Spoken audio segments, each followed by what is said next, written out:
ਦਰਖਤ ਵੀ ਹੈਗੇ ਆ ਜੀ।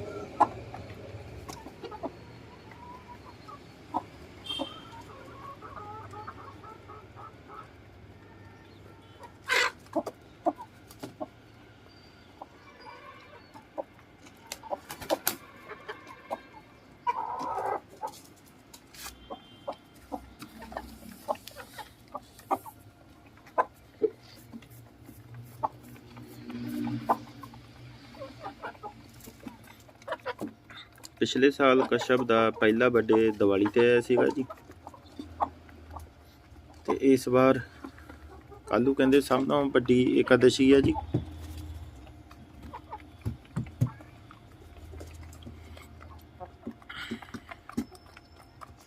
कल भी दिन त्योहार आ जी।